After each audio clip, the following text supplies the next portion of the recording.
My name is Colin Baigent.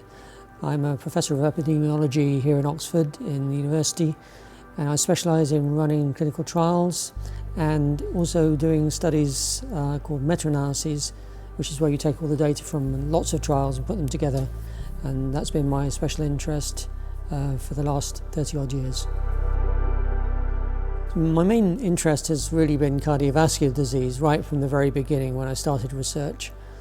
But through that, I became very interested in the link between chronic kidney disease and cardiovascular disease.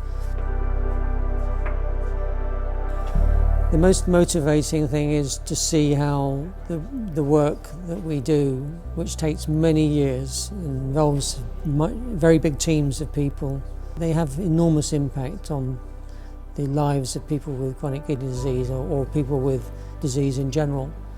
And what this means is that people especially with chronic kidney disease, who in the past have been rather neglected, have now got treatments that are able to help them to live longer and to avoid requiring dialysis, or at least to delay needing dialysis.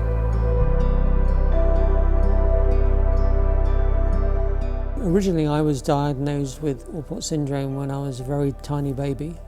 Because I had hematuria, blood in my urine, and the doctors realised I was deaf as well. But the implications of the diagnosis were not made clear to my parents at that point. You've got to remember that this is many years ago now, and the medical profession didn't really operate in the same sort of way in those days. And I think that the doctors felt that it would be better for me if I lived my childhood in complete ignorance of what was coming. These days I think things would be different. Generally speaking, that a child would be monitored and their parents would be made aware of the likelihood that there would be dialysis needed at some point.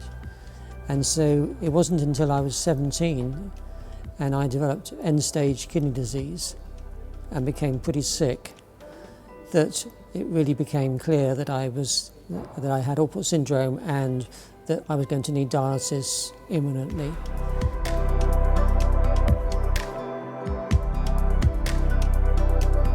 I actually felt much better immediately. Within a few days of starting dialysis, I felt enormously better. I do remember a change in mindset of being doubly motivated to make sure that I succeeded in what I wanted to do. I was a very determined young man at that point.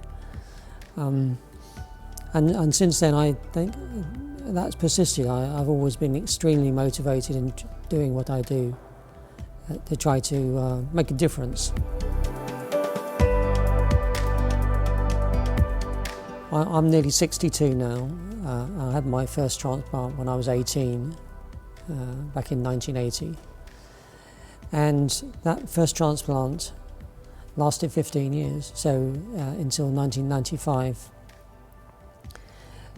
And then in 1995, I was enormously lucky again and had a second transplant literally on the day that I was due to restart dialysis, literally on that day.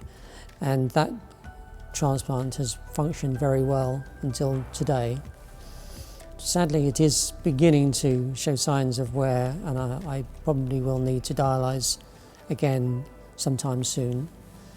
But there's no reason in principle why even somebody of my age can't be transplanted again. In Oxford, they're transplanting people well into their 70s and 80s. So it isn't necessarily a cure, but it's a temporary means of returning somebody to normal life.